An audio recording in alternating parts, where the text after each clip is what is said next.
Day to day ప్రజా సమస్య మీద చర్చలే లేవు. అంటే ధరలు పెరిగినా సరే, నిరుద్యోగం, పిల్లలకు చదువుకున్న వాళ్ళకి ఉద్యోగాలు రాకపోయినా సరే, పని కల్పించకపోయినా సరే, మేక్ ఇన్ ఇండియా అన్నాడు. మేక్ ఇన్ ఇండియా కింద ఇప్పటి వరకు ఎన్ని రీసెర్చ్ ఇన్స్టిట్యూట్ పెట్టాలి, ఎంత చైనా నుంచి వచ్చేటి అని మనమే తయారు చేసుకునే స్థాయిలో ఉండాలి. ఈ స్థాయికి మరి సెల్ఫ్ గా అన్ని విధాల మన దేశాన్ని బాగు చేస్తా అంటే మనం అధికారం ఇచ్చిన 2014లో ఓట్లు వేసినాం. మరి ఇప్పటి వరకు ఆ దిశగా 1% అనే చర్యలు తీసుకున్నాడా? ఎవరికి నచ్చిన దేవుని వాళ్ళు మొక్కునే దాని గురించి పొద్దుగాలు లేస్తే చర్చ ఎందుకు? ఎవరు ఏ దేవుని మొక్కుకున్నా నాకు వచ్చే నష్టం ఏంది? కామన్ సెన్స్ వాడండి. భారతదేశం మొత్తం క్రిస్టియన్స్ అయ్యారు అనుకో, ఏమైపోతుంది? ఇప్పుడు కేరళలో మెజారిటీ క్రిస్టియన్స్ ఉన్నారు. ఈ కేరళ మనకు కాకుండా పోయిందా? గోవాలో మాక్సిమం క్రిస్టియన్స్ ఉన్నారు. గోవా మనకు కాకుండా పోయిందా? మీరు చెప్పిన లాజిక్ కరెక్ట్ అయితే ముస్లిం దేశాలు కొట్టుక సావద్దు, క్రిస్టియన్ దేశాలు కొట్టుక సావద్దు. ఇప్పుడు అమెరికాలో ఇస్కాన్ టెంపుల్ కి తెల్లోళ్ళు వస్తున్నారు, కొంతమంది ఇస్కాన్ హరే రామ హరే కృష్ణ అనుకుంటా పాటలు పాడుతున్నారు. నాకు వచ్చిన నష్టమేంది? క్రిస్టియానిటీకి వచ్చిన నష్టమేంది? రాతియుగ మనిషి ఏ దేవుని మొక్కలేదు. రాతియుగంగా ఉన్న ఒక అడవిలో జంతువు లెక్క బతికిన మనిషి ఆ తర్వాత మెల్లమెల్లగా సంఘజీవిగా తయారైండు. ఆ క్రమంలో తెగలుగా బతికిర్రు, ట్రైబ్స్ గా బతికిర్రు. ఆ తర్వాత ఒక సిస్టమేటిక్ గా ఒక సివిలైజ్ సొసైటీగా బతికిర్రు. ఎప్పుడు బతికినా మెజారిటీ ఆఫ్ ద మనిషి పుట్టినప్పటి నుంచి ఇప్పటి వరకు ఒక 3-4 వేల సంవత్సరాల కిందటి వరకు అసలు మనిషి ఏ మతాన్ని పాటించలేదు. ఇప్పటికీ చాలా ట్రైబ్స్ ఉన్నాయి, ఏ మతాన్ని పాటించవు, బట్టలు వేసుకోవు. అమెజాన్ అడవులలో కావచ్చు, శ్రీలంక అడవులలో కావచ్చు, ఆఫ్రికా అడవులలో కావచ్చు. ఏ పక్షి మెజారిటీ జీవరాశులు ఏవి ఏ మతాన్ని పాటించవు. ఆవు, కుక్క, పిల్లి, పంది, అడవిలో ఉండే జీవరాశులు, పురుగులు, బొద్దింకలు ఏ మతాన్ని పాటించవు. ఒక్క ప్రకృతి నియమాలు తప్ప. అందరికి ఒకటే సూర్యుడు, ఒకటే భూమి, ఒకటే గాలి, ఒకటే యూనివర్స్ ఉన్నప్పుడు ఈ దేవుడు ఈ పర్టికులర్ దేవుడే సృష్టించిండు, ఆ పర్టికులర్ దేవుడే సృష్టించి ఉండదు, ఒకటే ఉంటది సోర్స్. ఆ సోర్స్ కు నువ్వు ఏమన్నా పేరు పెట్టుకో అన్నప్పుడు ఎందుకు పనికిరాని విషయం మీద, అది వ్యక్తిగత విషయం మీద, అది నమ్మినా నమ్మకపోయినా మనకు ఒరిగే నష్టం లేని దాని మీద ఎందుకు కొట్టుక సావాలి?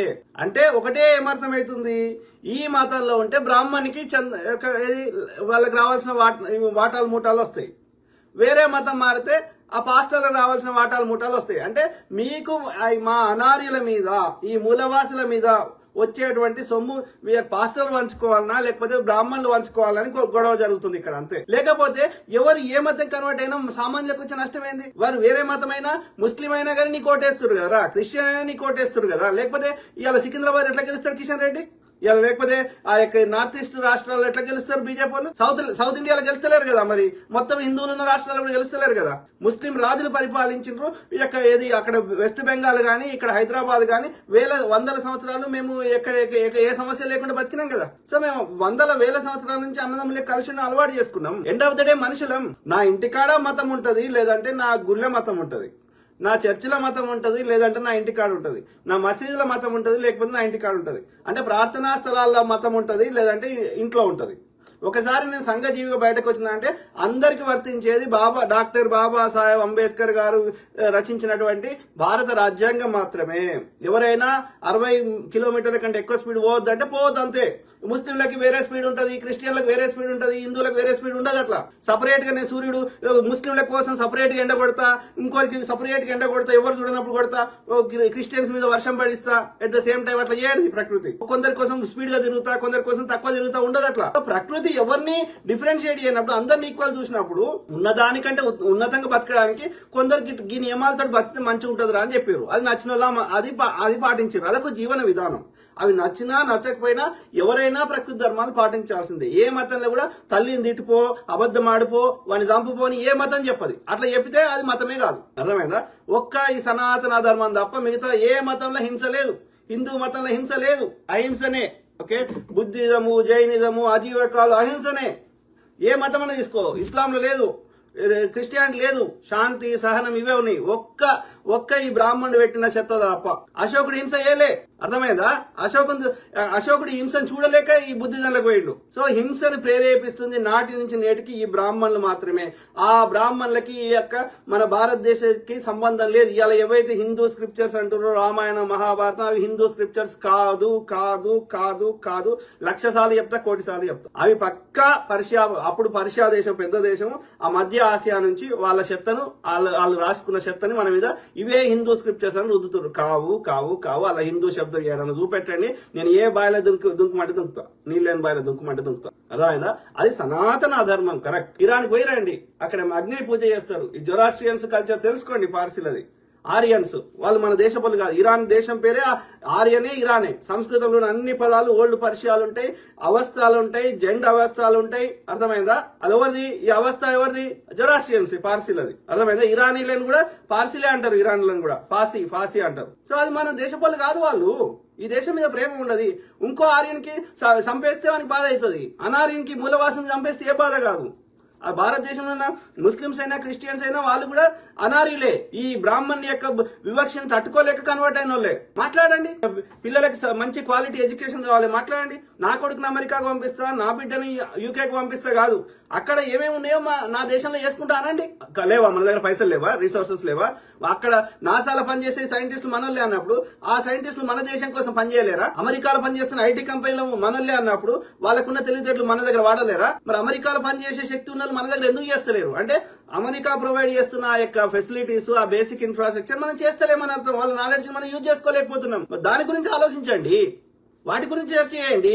ఈ రోడ్డు మీదకి వచ్చి బెదిరించేది జమ్మి కత్తులు పట్టుకుంటే ఏమన్నా నేను చెప్పే పదాలలో ఆ పదానికి అర్థమన్నా తెలుసా వీళ్ళకి? ఎక్కడికి తీసుకుపోతున్నారు వీళ్ళు? ఏం తిని బతుకుతారు? టెక్నాలజీ లేకపోతే ఏ దేశపోడైనా వచ్చి ఒక్క 2 నిమిషాల్లో మన దేశాన్ని ఆక్యుపై చేసిపోతాడు. మనకి ఆల్రెడీ పైసలు ఇచ్చి రాజ్యాంగబద్ధంగా వాళ్ళకి జీతాలు ఇచ్చి వాళ్ళకి టోపీలు ఇచ్చి గన్నులు ఇచ్చి వాళ్ళని మనం రియల్ పోలీసులను పెట్టుకున్నాక, కాన్స్టిట్యూషన్ రాజ్యాంగ పోలీసులను పెట్టుకున్నాక, రాజ్యాంగాన్ని రక్షించేటువంటి పోలీసులు రక్షక భటులను పెట్టుకున్నాక వాళ్ళు ఉండగా మళ్ళీ ఈ మోరల్ పోలీసులు ఎందుకు? మీ జీలో అంత దమ్మంటే షెడ్డీ గ్యాంగ్ పోయినరి, మొన్న ఎందుకు రక్షించలేదురా? పోండి బార్డర్లో పోయి బార్డర్లు రక్షించుకోండి. మీ జమ్మి కత్తులు పట్టుకొని శత్రు దేశపడి వస్తే ఆన్నే చంపేది. ఎందుకురా మా అన్నదమ్ములను చంపుకుంటారు, కూర్చుంటారు పొద్దుగాలు వేస్తే కదా. నీళ్ల సమస్య ఉంది, చర్చించండి. పని కల్పించాలి, చర్చించండి. వీటి మీద చర్చలు ఉండే ముండ కొడుకులకి. వాడంట బైబిల్ పట్టుకున్నాడంట, వీడు వచ్చి కొడతాడంట. నువ్వు వాడు కొట్టు, వాడు నిన్ను కొట్టు. ఆడు బైబిల్ చదువుకుంటే నాకు వచ్చిన నష్టం ఏంటరా? చెత్త నా కొడకల్లారా. అవి ఎంతవరకు నిజమో, అవి ఎప్పుడు రాసిర్రో, ఎందుకు రాసిర్రో, ఏం కాలమో, అప్పుడున్న మనుషుల యొక్క జీవన స్థితిగతులు ఏంది, వాళ్ళ ఆలోచన విధానం ఏంది, ఏం సంబంధం లేదురా. ఒక 70 ఏళ్ల కింద రాసిన రాజ్యాంగమే ఇప్పుడు 100% యాజ్ ఇట్ ఈజ్ పనిచేస్తలేదు, దాన్ని అమెండ్మెంట్ చేసుకుంటున్నాం. అట్లాంటిది 2000-3000 సంవత్సరాల కింద రాసిన పుస్తకాలు అవి ఇప్పుడు యాజ్ ఇట్ ఈజ్ ఎట్లా పనిచేస్తాయి? కాదు, ఆయన బైబిల్ చదువుకుంటే నాకు ఏ రకంగా నష్టం అవుతుంది చెప్పు? నా భగవద్గీత చదువుకొని వద్దంటున్నా ఆయన, నా ఇంకో పుస్తకం చదువుకుంటే వద్దంటుండా కదా? మా ఊరికి నీళ్ళు వస్తలేవు, మాట్లాడండి. మా ఊరికి కరెంట్ వస్తలేదు, మాట్లాడండి. మా ఇంటికి ఇంటర్నెట్ వస్తలేదు, మాట్లాడండి. లేకపోతే మేము పండించిన ధాన్యానికి గిట్టుబాటు ధర వస్తలేదు, మాట్లాడండి. ఇవి డే టు డే సమస్యలు. మా చేతిలో పైసలు ఆడుతాం, మాట్లాడండి. మా వ్యాపారాలు నడుస్తలేవు, మాట్లాడండి. మాకు ఇది నేర్చుకుంటాము, మాకు దీనికి కావాల్సిన ట్రైనింగ్ ఇప్పమని మాట్లాడండి. రాష్ట్ర ప్రభుత్వానికి, కేంద్ర ప్రభుత్వాన్ని అడగండి. ఈ 2 ప్రభుత్వాలకు మనం ట్యాక్సులు కడుతున్నాం. మనం కట్టే పెట్రోల్ 30 రూపాయలు రాష్ట్రానికి పోతున్నాయి, 30 రూపాయలు కేంద్రానికి పోతున్నాయి. 2 ప్రభుత్వాలు మనయే. కొన్ని రాష్ట్ర స్థాయిలో వేయగలుగుతాం, కొన్ని దేశ స్థాయిలో వేయగలుగుతాం. మనకి పక్క వారికి గోదావరిలో నీళ్లు కావాలన్నా కేంద్రాన్ని అడగండి. మాకు నీళ్లు వస్తలేవు, అడగండి. మోడీ గారు మాకు నిధులు ఇవ్వండి, మాకు కాంగ్రెస్ ప్రభుత్వం ఈ ఐటీఆర్ ప్రాజెక్ట్ శాంక్షన్ చేసింది, అది కావాలని అడగండి. వీటి మీద చర్చలు ఉండాలి. కానీ ఎవరిని మొక్కుంటే నాకు వచ్చిన నష్టమేందిరా? బోసిడికే తీసుకురా. కేంద్రం నుంచి పైసలు తీసుకొచ్చి నిజామాబాద్ ని అద్దం తునకలెక్క చేయి, కరీంనగర్ ని అద్దం తునకలెక్క. ఆడనేమో వాడు సాబర్మతి రివర్ ఫ్రంట్ కట్టుకుంటాడు, మరి ఈడనేమో మూసీ రివర్ ఫ్రంట్ కడతా అంటే ఇట్లా అమ్మి కొడుకు అడ్డుపడతాడు. నర్మదా బచావ్ ఆందోళన కింద ఎన్ని ఏళ్ళు కొట్లాడిందిరా మేధా పాట్కర్? అది సమస్య కాదు. మనుషులారా, మీరు అన్నం తింటురా, గడ్డి తింటురా? మతం ఎందుకు? ఆ మతంలో ఉన్న వాళ్ళకి కూడా మనమే తిండి పెడుతున్నాం కదా. ఆ పాస్టర్ అయినా సరే, మఠాధిపతి అయినా సరే, పీఠాధిపతి అయినా సరే, వాడే పని చేస్తారా? ఏ పీఠాధిపతి పని చేస్తారు? చిన్నజీఆర్ గారు ఏ పని చేసిండ్రా ఇప్పటి వరకు? వాడు టైపిస్ట్ ఉన్నాడు, ఇలా కూర్చుండి 1000 కోట్లకు అధిపతి అయ్యిండు. టైపిస్ట్ చేస్తే పైసలు రాలే. తిండి లేని స్థాయి నుంచి వచ్చినాడు, ఇలా 100,000 కోట్లకు అధిపతులు ఎట్లా అయినరు? వీడు ఏమైనా పని చేస్తాయినరా? అట్లా మొద్దు పని చేసినాడు, అట్లనే ఉన్నాడు ఇప్పటికి. కూర్చుండి అందరి దగ్గర ముచ్చడి చెప్పి వాని బ్రెయిన్ వాష్ చేసి వాని దగ్గర దోసుకుంటున్నారు. వాని బలహీనతల్ని, వాని అజ్ఞానాన్ని దోపిడీ చేస్తున్నారు అన్ని మతాలలో గాడిద కొడుకులు.